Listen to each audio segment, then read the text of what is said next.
Hey everybody, welcome to D-Lab. On the bench, I have an old GE model E-62 AM shortwave receiver.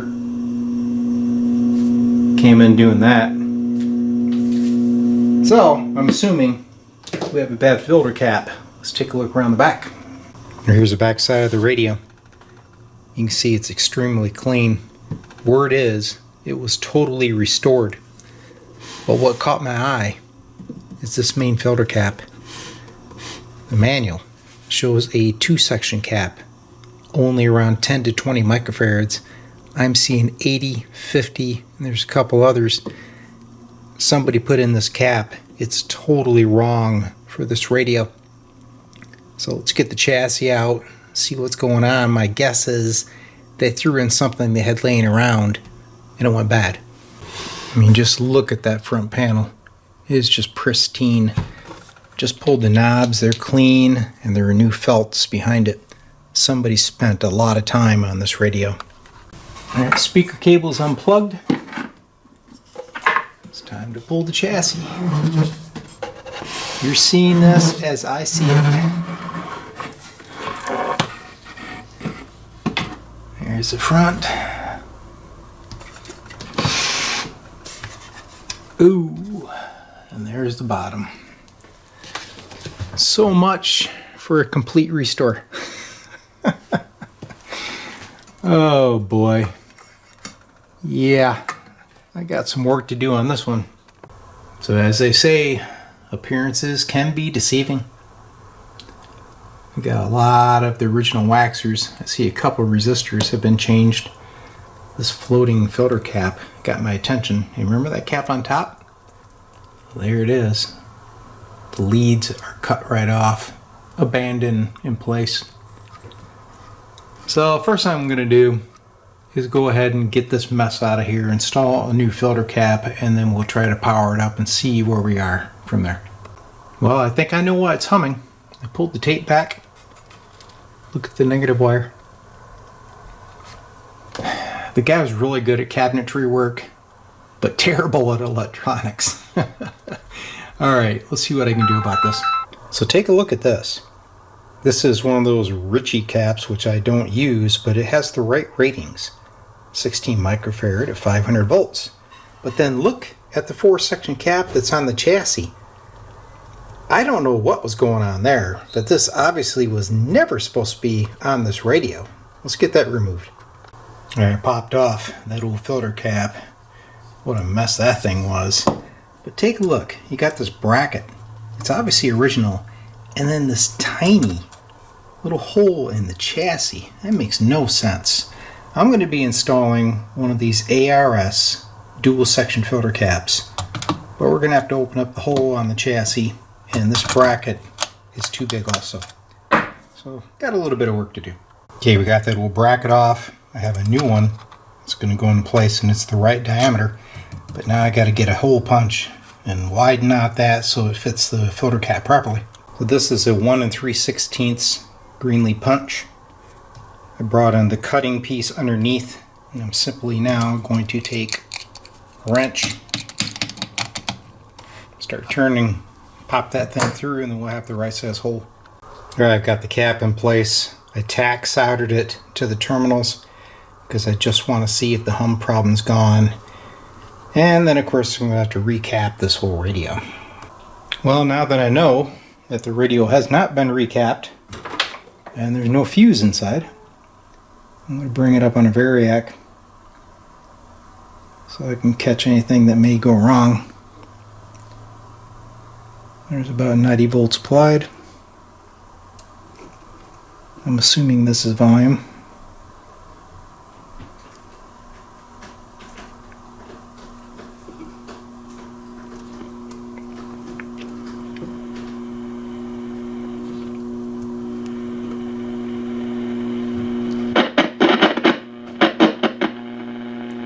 Okay, there's still a hum, and that's probably some other caps that are bad. Alright, major violation here at D-Lab. Should have followed my instincts when I saw all that crazy capacitor stuff going on and taken a look at the schematic.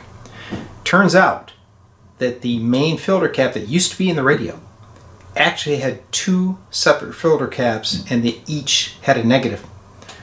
One negative goes to one side of the speaker field coil and the other one goes to the other side. So that's part of the filtering, and that's why we still got hum. So I need to remove this cap that shares negatives and make a unique cap that has the two sections like the original did, probably solve the hum issue. Alright, the ARS cap has been removed. You see now we have a tube socket in its place. I'm going to take these capacitors, drill out the holes, and make a little custom dual negative filter cap. Here is the custom filter cap, built on a Michaelx 8-pin socket. I drill through the socket and bring the leads through, solder them, and this will mount on the chassis. I'll end up putting some heat shrink around it. But what we have here is a 22 microfarad 450 volt and a 10 microfarad at 450. You could use two radios. I just didn't have one on hand.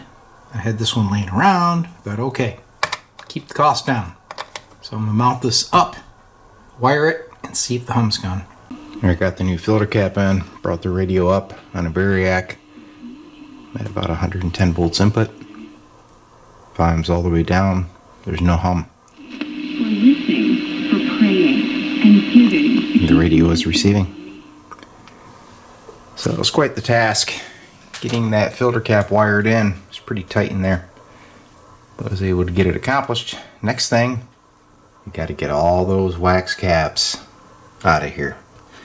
And I bet you this thing will really start performing. Alright, I popped a little electric tape over those negatives, since there could possibly be a little potential on there. And I got some of this. Alright, that's it for the filter cap. Not the prettiest looking thing in the world, but very functional and inexpensive.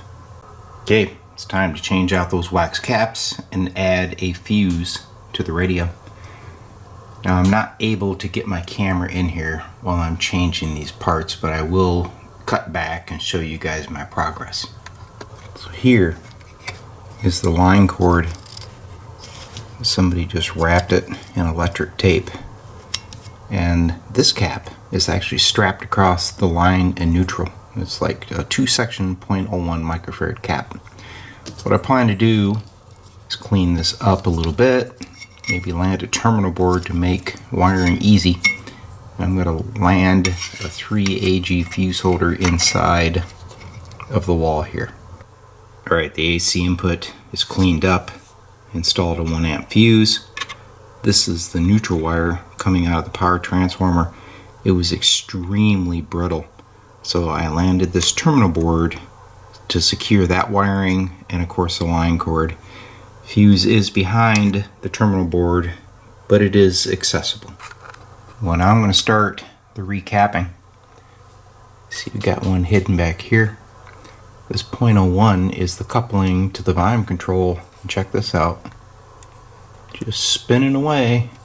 Obviously those leads have broken their connection internally in the cap. I'm surprised this thing played at all. So we're going to do this one at a time.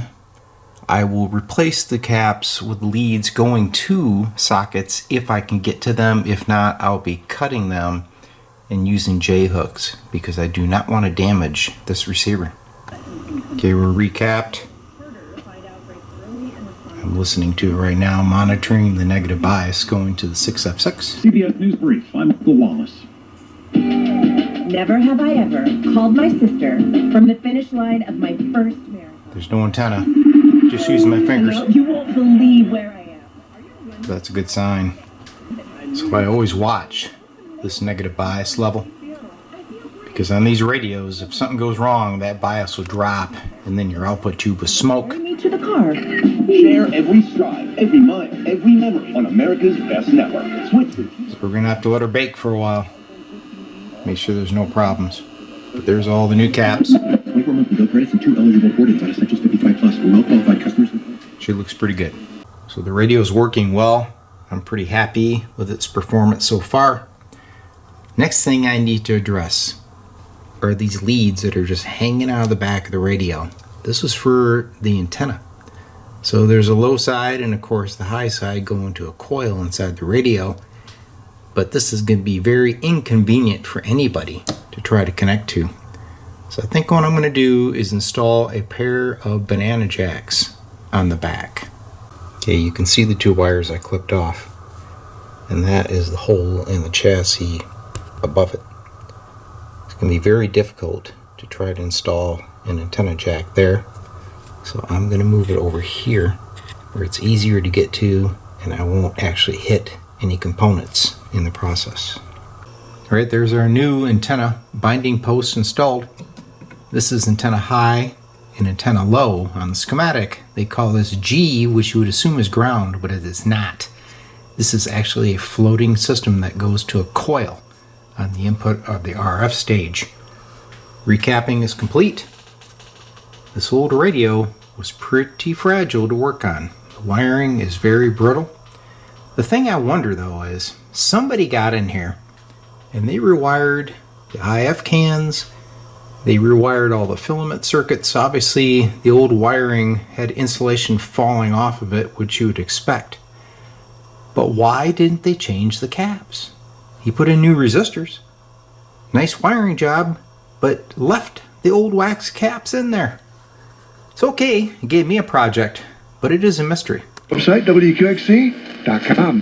They serve the best chicken wings in town with 13 flavors like What a Jerk, Gold Digger, Radio's playing. Each other, and crispy French fries. Time for a all burn-in. cooked in beef tallow. Taste the difference at Time to Now Wing It she in Battle works Creek. as That's right, good as the it best looks. Bone-in or boneless chicken wings in town at Time to Wing It in Battle Creek. 13 delicious flavors and dipping Still sauces. need to go cooked in beef and tallow hook up with to my crispy ham French antenna. fries. All at, that's right, all And check the shortwave band.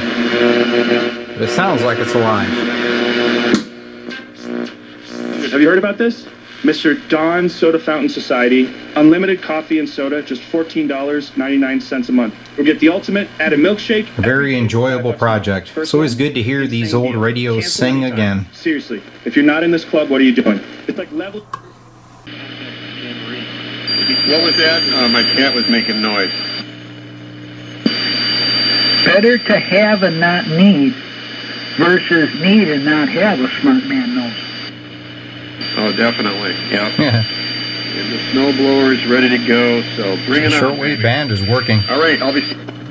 Very cool. The property wasn't going to be easy, especially in this market. She settled down and remembered to contact the #1 RE/MAX team in the GTA and one of the top teams in the world, serving all over Ontario. Time to kick back and listen to some Tube AM.